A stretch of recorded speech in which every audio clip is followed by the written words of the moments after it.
November 23rd, 2024. With 2 races remaining in the Formula 1 season, here under lights in Vegas, the championship had already been decided. Max Verstappen had once again vanquished all, in a car that really wasn't the best thing going around for a large part of the year, proving to the world that if you want to beat him, you're gonna have to be perfect. Better than perfect even. In Formula 1, interest peaks at the Drivers' Championship because that is where the personalities are. The cars themselves are somewhat short of character, and while the teams do have a bit more to them, really we are there to cheer on the gladiators of the sport. We all want to see that 24-race year-long duel between drivers to see who really is the best in the world. In a way, it kind of is the beating heart of the championship itself. And here on this day, well, night, that duel flatlined. But only for a few short moments, for you see, in just a couple of weeks' time, that clock is going to reset and the hunt will be back on. The slate is wiped clean. From here on in, the focus lays solely with next year's World Championship, with everyone on that grid gunning for the ultimate dream of standing victorious on that final night in Abu Dhabi. Although it was kind of a shame, because for a while this year, it appeared that after initially thinking that this would be another walkover, we had a small sliver of hope that maybe we could have a title fight on our hands that would go down to the wire in Abu Dhabi without the intervention of an Australian race official. The impossible all of a sudden seemed probable, eventually turning into very possible before crashing and burning and leaving us all to rue what could have been had Lando Norris just gotten the job done. Although, according to him, there was no job to do, for he felt that he was never truly in with a shot of the Drivers' World Championship. Huh? Wait, what this guy say? Never truly in with a shot of the championship? I'm not so sure on that one, because while my maths is not really that universally acclaimed, there was more than 1 or 2 points that went begging.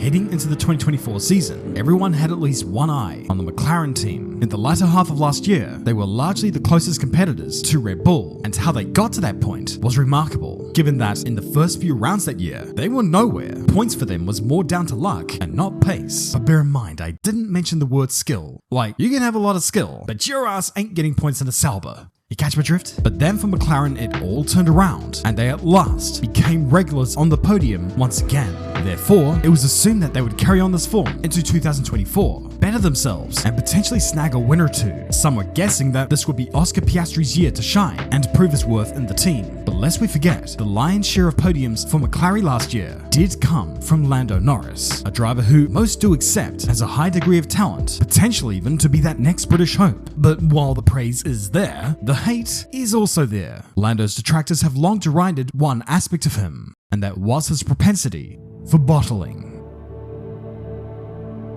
Sochi 2021 is heralded as a prime example of this. In the lead, with a handful of laps to go, only to go against the word of data coming from the pit wall, throwing away a potential win in what was certainly not the best car of that season, and thus the only real chance of getting a victory. It was by no means the only example, but it was one that his haters carried aloft their shoulders to argue the case that this guy will never win a race, never mind become a world champion. There's always a time and chance to prove them wrong, although to start off 2024, it wasn't going all that smoothly. He admitted to fluffing up his qualifying lap in the first round of Bahrain, which potentially cost him a front row start. This set him on the back foot for the race, and a handful of points went begging. In the sprint race in Shanghai, he threw away a pole position and finished down in 6th. And then in the Miami sprint, he qualified poorly in SQ3 after topping the first 2 sessions. And because of that lowly grid positioning, he got yeeted out of that sprint on lap 1 at turn 1. It was a bit of a dreary time for him, but there was something happening at that team that could lift his spirits that little bit more.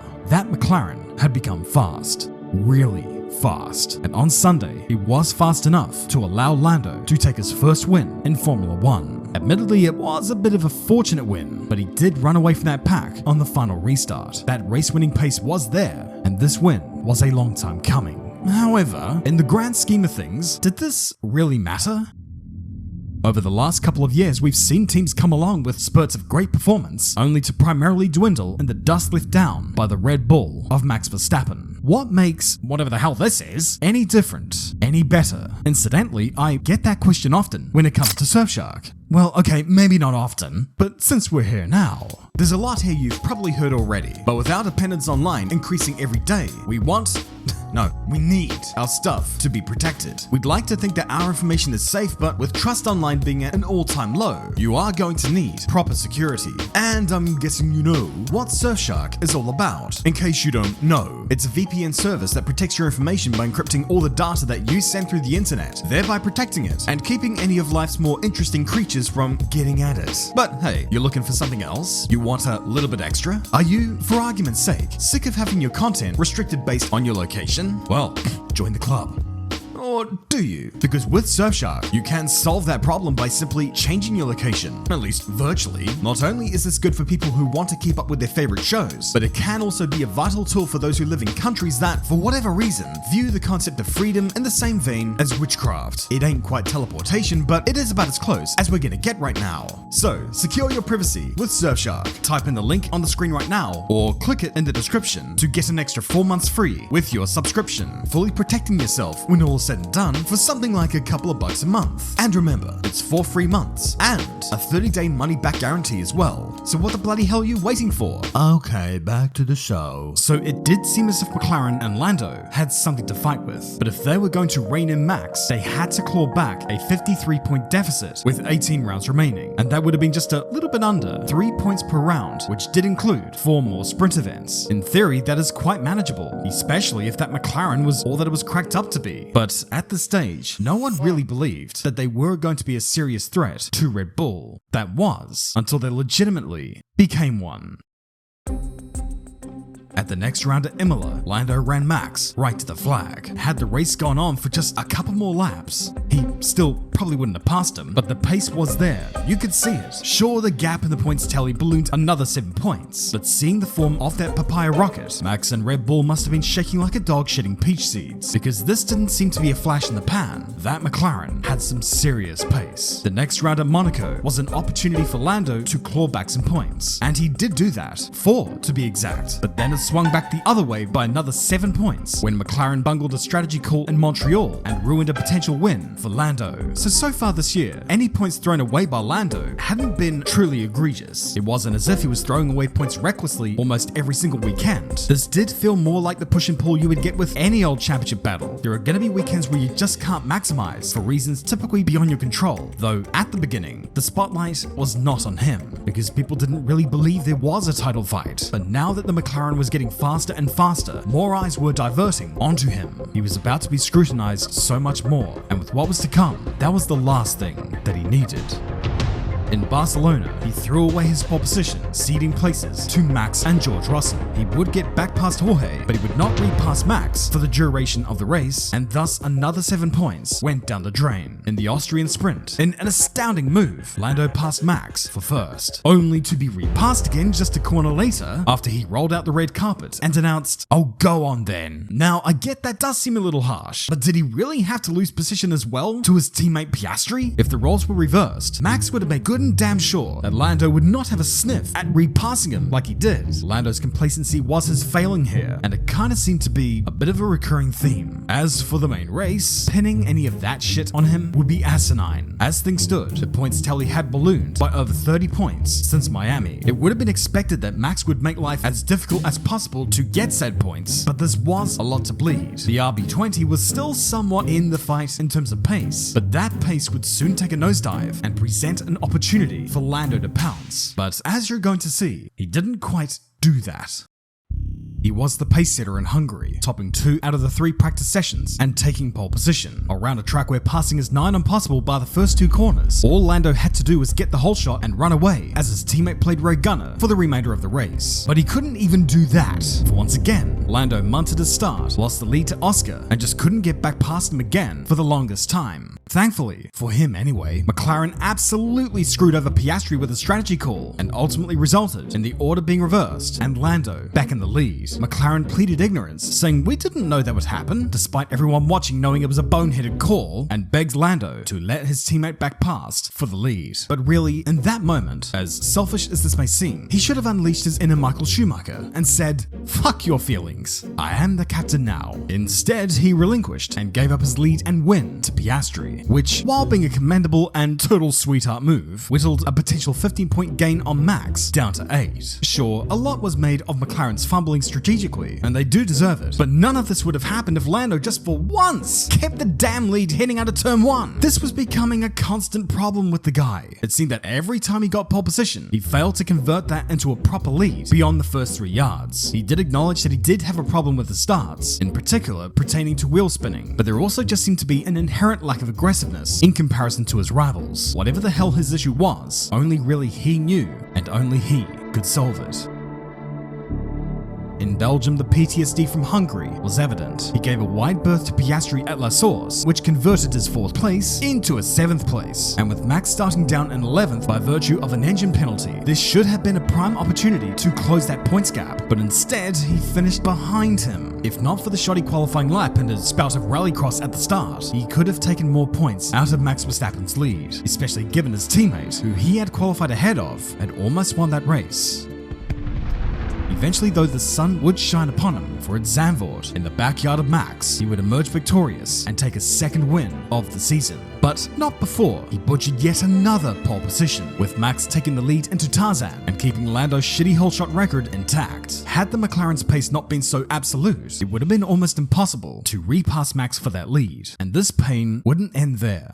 In Monza, he was once again sitting on the pole position, and remarkably, he did not lose the lead into that first chicane. But instead he lost it at the 2nd one, allowing Piastri to squeak on by at the Variante chicane, and again failing to repass him for the duration of the Grand Prix. He did gain a little bit more on Max's lead, but not much. In Baku, McLaren took the dub, but it wasn't Lando holding that trophy. In fact, he wouldn't hold any trophy that day, for he started that race from P15, owing to a yellow flag that knocked him out of Q1. While it may be harsh to blame him for that, Devil's Advocate says, why was he even in that position in the first place? For everyone knows that in the final seconds of that session, anything can happen. He did manage to finish ahead of Max in the race, but imagine what could have been had he just started up the front. Win number 3 came in Singapore, in a lights to flag dominant victory that many people acclaimed, but not everyone, and certainly not me. Multiple times during that race, he almost threw it all away, whilst being under absolutely no pressure. Once down at turn 14, another on the approach to the Singapore Sling, and another one down at turn 16, whilst putting Franco Colapinto a lap down. He did gain some points for sure, but as you well saw, he did almost lose everything. There were 2 lessons that Lando would have had to have learned from the Austrian Grand Prix earlier that year. One of them was to never leave the door open for Max Verstappen. However, on the approach to turn 1 in Austin, this was all information that went off with the pixies for Lando. He was ushered off into Louisiana, and then once it came time to repass Max later in the race, well, that was lesson number 2. When the Grand Prix circus arrived at Interlagos, Lando hit the ground running with a win in the sprint, although it was a somewhat hollow one given the team orders and such. However, I would argue that this sort of cutthroat all-for-one attitude was one that McLaren should have adopted way sooner than this, because ultimately, if you're going up against someone with the caliber of Max Verstappen, you're going to need all the advantages you can get, and Oscar is smart enough to know that, and he would want the same in return if the roles were reversed. The big one though was still to come. The main Grand Prix, Lando would start on pole position, while Max was starting down in P17 owing to yet another engine penalty. This was prime opportunity for Lando, but this time it was pretty crucial, because at this stage, the championship was sort of still alive, but only just. The gap was closer than it was in Miami, but not by a lot, and there were far fewer races left. He couldn't dick around anymore, for this championship was on borderline life support. The race got underway, and once again, his pole position didn't mean diddly on the exit of turn 1. Russell sided on through to the lead, and while Lando did eventually claw back past him, he got a bit unlucky with the timing of a red flag that gave Max an effective free stop and put him ahead of Lando in the running order. His comments about it being luck and not skill, while being harsh, are kind of true. Do you know what else was just as damning? Bowling a wide at the final restart and losing a bunch of positions all on his own. This just put the cherry on top of the shit sundae. A full stop on the sentence that spelled doom for his championship campaign. With Max winning the race with the fastest lap, Lando's 6th place was a hammer blow. With 3 rounds to go heading into Las Vegas, his title hopes were still alive, but only just. Ultimately though, Lando's form that weekend didn't even matter, because McLaren just didn't quite have the pace to match Max that weekend, and that result was all that was needed. The 2024 championship battle had officially flatlined. So was all of this really Lando's fault? Could this title battle really have gone on to Abu Dhabi? Well, let's operate under the theory that all those aforementioned mistakes did not happen. All of this is subjective, of course, but even using a conservative estimate, the total points lost would have at least kept him in the hunt, and in a more optimistic assumption, would have actually had him ahead of Max heading into the final 2 rounds of the season, in a car that, on balance, but not always, has been faster than the Red Bull. Drivers up and down the grid have voiced their opinion that, with the car that he had, this championship should have gone down to the wire. But there was a narrative floating around that Max had effectively won the championship in the first 5 races this year.